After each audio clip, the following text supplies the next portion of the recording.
I'm working on some new designs right now, and it always begins a different way when I'm designing patterns. Sometimes it starts really clearly with a beautiful palette of yarns, and I have a really clear idea of what kind of stitches and shapes I want to play with.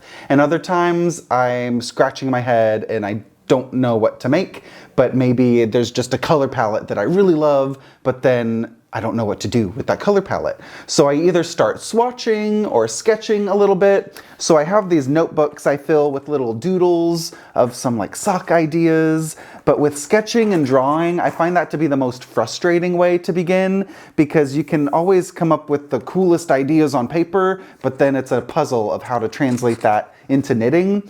But it can help to work out some little sketch ideas, some little short rows, or what kind of little shaping construction techniques I could use.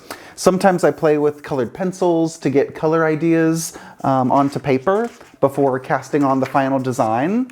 But a lot of my shawls especially are inspired by architectural details. So by drawing things out on paper sometimes can help a little bit to kind of clarify the visual lines. But yeah, in general, I get quite frustrated with sketching because I'm not a really skilled drawer or sketcher. I feel more comfortable with just the colors and improvising on the needles. So sometimes it helps to get things clear, whether it's a chart or some little increase and decrease diagrams on paper. But usually I don't do that for very long. And then I just start casting on and trying different stitches. So this was one of those experiments where I was experimenting with slip stitches and colorful stripes. And then I incorporated a cable. And these were similar swatch plays. And then I was playing with different color combinations. So I couldn't come up with this on paper. It's more tricky for me to do that, but it makes more sense for me to just experiment with different knitting techniques. And then I start exaggerating or layering techniques together. So this particular swatch was layering stripes. It was layering textural differences, some knits and purls, and then I threw in some slip stitches and exaggerated how far I could slip those stitches, and there's even a little cable thrown into there.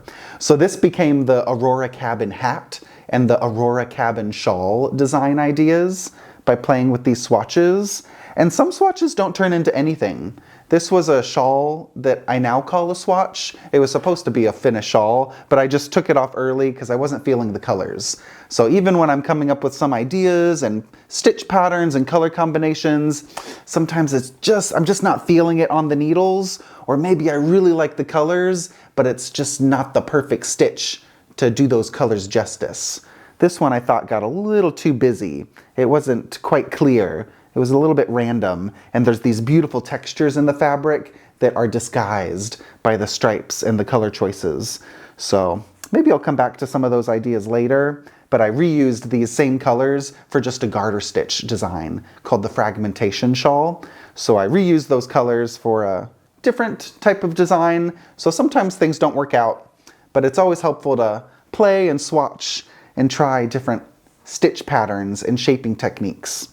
Whenever I'm designing my patterns, I usually focus on one element at a time. So that's either focusing just on the color, focusing just on the texture, or the shaping. And then it gets magical when you blend all three elements together. So this particular swatch, I was focusing mostly just on the color, and the shaping was a semicircle, but there wasn't too much texture involved in this design. This became the painting rainbows. So this design was more about the simple shape and then embracing a beautiful mohair color palette. So this was the beginnings of that. And some swatches, when I'm designing patterns, the swatches are the final design. So this was a swatch in a sock form. So I cast it on my ribbing, and then I played with a new little slip stitch pattern for me, this little checkerboard slip stitch. And I called these I think these are the striped tiles socks from last year's sock ebook, striped tiles socks. So sometimes I'll play with a brand new stitch or shaping idea in the final shawl that I'm knitting. So as I'm working on the design, I'll work some rows and then write down the pattern as I go. And I was really pleased with this 3-color little tight geometric formation for the striped tile socks. And now I'm using that design idea to work on a striped tiles sweater. I mean, by working on this design, I started it like a year ago and then I put it down. So it's a work in progress. I'll get back to it one of these days. But I'm really happy with that same stitch pattern being translated into the yoke of a sweater. So I love to recycle and reinterpret ideas that I play with in designs, playing with theme and variation. How can I take one element and translate that into a sweater? Or how could this become a hat or the sleeve of a sweater? So I like reusing and recycling ideas to build a whole family of design ideas, so everything is all interconnected and related to each other.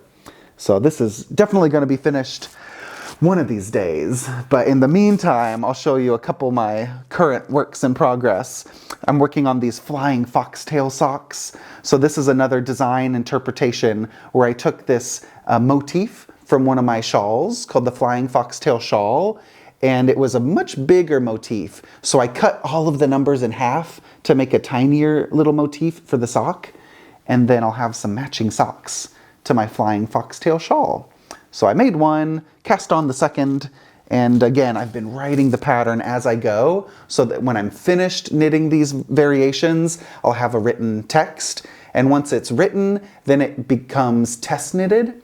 And after the test knitting, it becomes edited and then gets laid out into a PDF. So there's all these steps in the process, but it all starts with the swatching and the experimenting, writing down the notes as I go. And here's another big sampler shawl. This one I'm calling the Quirky Quintet Shawl, and it's filled with all these fun slip stitches and stripes, and the final conundrum is what to do for the border. Maybe by the time you're seeing this video, the border's already done, so hopefully I did a good job in the future. But I'm working on what to do for the border, so sometimes I'll knit an entire design and an entire sweater or shawl with one clear idea, lots of different combinations of stitches, but even I don't know where it's going. So that's the fun part of knitting for me, and that's why I love knitting these improvisational pieces, because I love surprising myself or knitting something without knowing the final outcome, because it's a motivational tool or trick that keeps me invested in the project. Because sometimes if I know exactly how it's going to look in the end, then I won't even knit it. Because what's the point? You're not going to discover anything. You know what it's going to be. So I really like knitting with an idea and then surprising myself with new textures. And it's that adventurous, playful spirit that I love doing for these shawls. So good thing for you is as I'm doing that, I'm writing things down, writing exact rows and instructions down as I go. So once it's done, it's a pattern and just needs to be tested and edited. But yeah.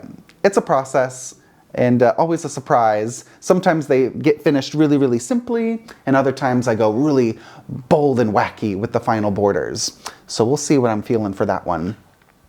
But for me, the lesson is when I'm doing all these new design ideas and processes, it's always a lesson to let go and realize that not everything is going to be perfect the first time, that everything you make is going to be a stepping stone to get to the next design. Or if you're not doing your own designs, then it's your next project. So if you're working on a sweater and the fit just isn't right, or you don't really love that color combination, it's knitting. You can always rip it out if you want, but I like to just keep going, choose some new colors, and each project is a learning lesson, and it develops your sense of color, your sense of shaping, your technical skills, and the more you try and stick with your knitting projects, the further you can go with layering all those new skills and layering the confidence you have to choose your own colors and to embrace your own personal style. And that's what it's all about. It's not about knitting perfect things, but sometimes those mistakes or accidents are the funnest, most beautiful things that make you realize something new that you wouldn't have done before, or a new color combination you wouldn't have chosen before. So it's all about the process, letting go, and enjoying that journey of experimenting with color, shape, and texture.